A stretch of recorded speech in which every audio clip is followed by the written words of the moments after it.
it's me, Rachel, here with Senza Tempo Cane Corso. And I'm out here with the dogs. Come on, Nirvana. No, ma'am. Let's go, back over here. And as you can see, I mowed today.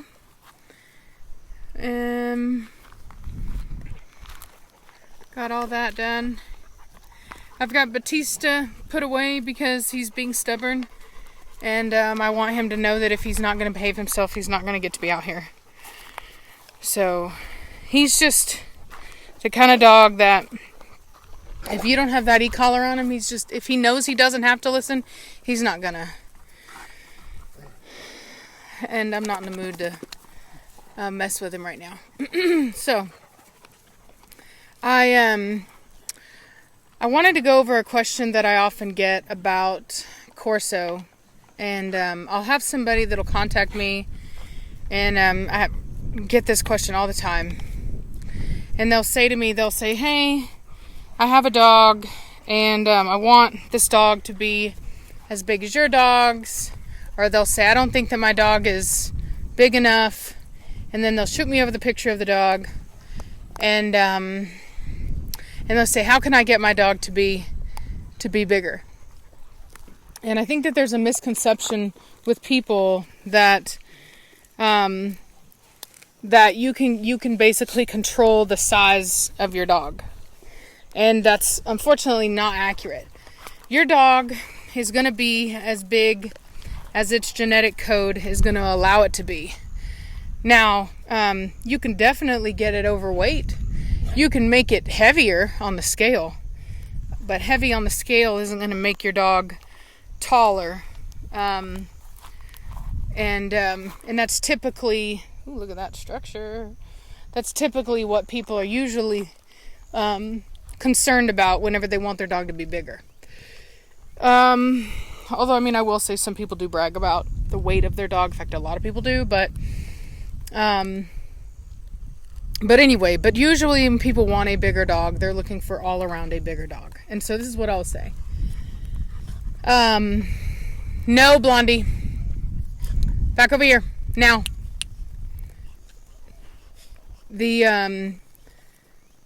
Let's just say, just speaking in generalization, in order to make sure that your dog is going to be as big as possible, you're going to have to do a couple things. First of all, when you get your puppy, you should go ahead and get a fecal done. A fecal is a fancy way of saying getting the poop tested for parasites. Because parasites can stunt growth. And so if your dog has parasites, then, you know, they may not grow as big as they can. Another thing is to make sure that they're feeding a nutritionally balanced diet. And so you're going to want to make sure that you're feeding a good diet. Now, I feed kibble. I know that some people feed raw, and I will say that no matter what you're feeding, whether it be raw, whether it be kibble, you just need to make sure that you're giving them everything that they need.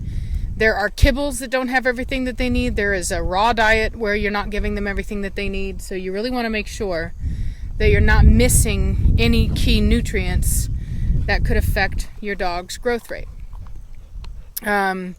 Now, you always want to make sure that you're not overfeeding, and there's a couple reasons for that. One, a dog can grow too fast, and when they do that, it causes deformities and bone issues. And so you might have some what we call bowing out, where you're feeding too high of a protein and the forelegs start to kind of bow out. It's hard to explain, but the legs kind of go like this. And so you want to make sure that you're not overfeeding. You also don't want them to be too heavy, because then you could run the risk of having things like hip dysplasia and other types of dysplasia, like elbow. So, you know, slow and steady wins the race, right? And the reason why there's no purpose, there's no value in trying to get your puppy as big as possible is because whatever size your dog is going to be is whatever size it's going to be. It doesn't matter If your puppy is huge, it's going to be what its genetic code says it's going to be. So overfeeding your puppy when it's young is not going to affect its adult size. All it's going to do is potentially jeopardize the long-term health of your animal. So slow and steady wins the race, okay? So you want to keep your dog fit and trim, and you want to feed them a balanced diet. No matter what it is that you're feeding, do make sure that it's balanced. If you're curious about it, like if you're feeding raw and you're not 100% sure, go ahead and supplement with a good vitamin, and just to make sure that you're getting everything that they need. And other than that, you can you can even give a vitamin to like a dog that's not on raw. I'm not saying that only people that feed raw should give a vitamin, but typically, kibbles, things like that are usually set up to have all of those vitamins and everything, and you can actually overdo it with vitamins if you're not careful. In fact, there have been dog food recalls where they had too much of a particular vitamin and it caused issues. So you do want to be careful supplementing when you're already on a kibble. So I would just, be aware of that. If you're curious, go ahead and get your dog's levels done, your blood levels, and just take a look and see. And you may find that they are deficient in something, and then your vet can give you that specific vitamin so you're not over-supplementing everything else. But other than that, that's the only thing that you can do to try to get your dog to be as big as possible is, just provide adequate food, adequate exercise, age-appropriate exercise, and make sure that your dog doesn't have any type of parasites, and that if it does, that you handle them appropriately. I recommend fenbendazole as a wormer, also known as Safeguard or Panicure. That's what I use because it covers everything. And I think that it's the best wormer, and it's very safe. So other than that, that's it. And I'll be honest with you, a lot of the people that do send me messages about this, their dogs are perfectly fit. In fact, some of them are a little overweight, and they're wanting to know what they can do to get their dog bigger. And there's just nothing they can do. They didn't get a dog that had the genetics to be structure. They didn't get the genetics to have a dog that was going to be that big. And that's another thing, you know what I mean, is I hesitate to say make sure that you buy from a breeder that has huge dogs, because it is an unfortunate reality that some breeders, not all, but some breeders that focus on size oftentimes have a lot of structural issues in their dogs, because when your only goal is to have big animals, sometimes people don't see a lot of the structural issues that can sometimes come along with the larger animals. And so it's kind of like for me, for example, you know what I mean? I started off with I would say average size dogs. My dogs are not small, but they're not huge.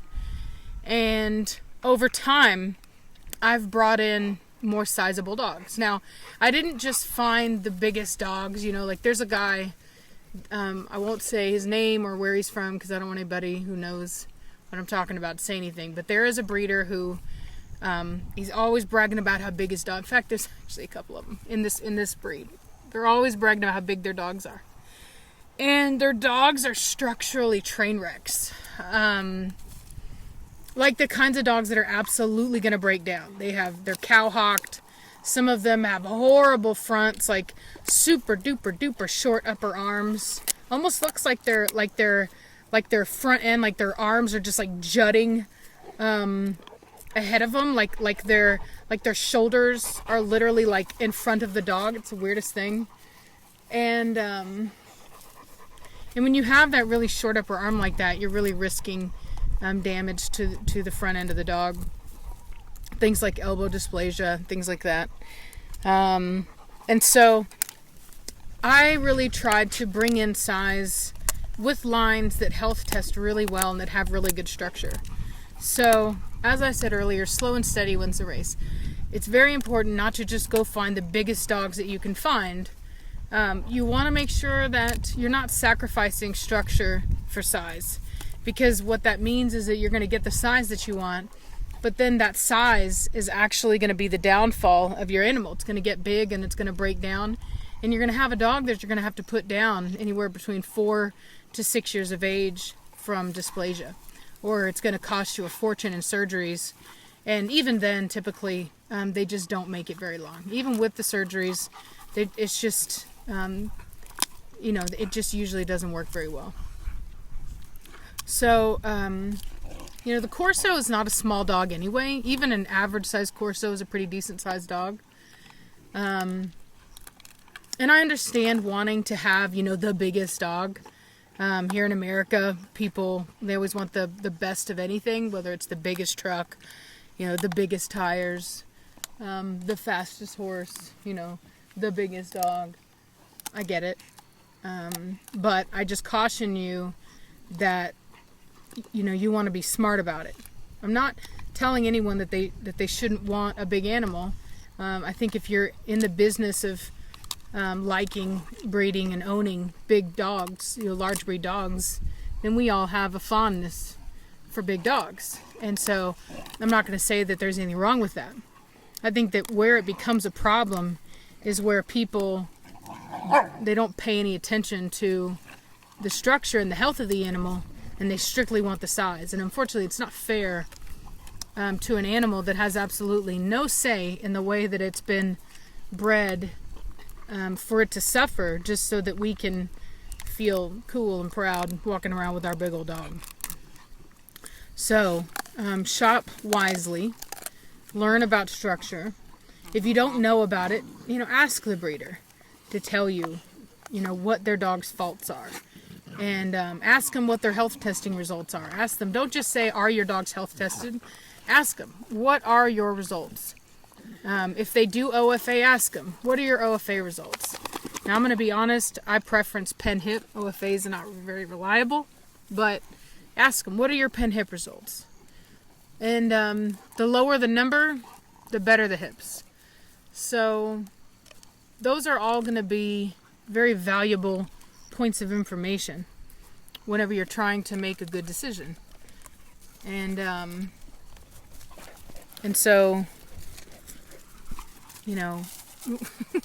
so anyway, we all want big dogs, but let's strive for big, healthy, long-lived dogs. You know what I mean? Let's strive for functional, working mastiffs that are big and can move and don't cost us a fortune in vet bills, and they don't die young, and they don't suffer in pain just so that we could feel like we've achieved something with the biggest dog. And I really, really encourage you not to have your dog overweight. There's a huge, huge problem in the big dog community with people keeping their dogs overweight. And I can't tell you how bad it is on them. It's just horrible. And they have no say in the matter. You know what I mean? They can't, tell you, they don't even know, you know what I mean? They just eat. They don't know that it could cause them to die young, or that it could cause their hips to go out on them, or they could cause an ACL tear, or elbow dysplasia, diabetes, heart problems. So please just put your dog's health first, and don't overfeed your dog. And if you really want a big dog, then buy from a breeder that has big dogs, but get a healthy dog. Learn about structure, or find somebody who does and ask their opinion. If you don't know about it, find somebody who does and say, hey, what do you think about this dog? What do you think about this person's dogs? And if they know what they're talking about, they'll let you know. So that's all I got to say about that. And treat your dogs well, and they'll treat you right. And have a good day. Bye.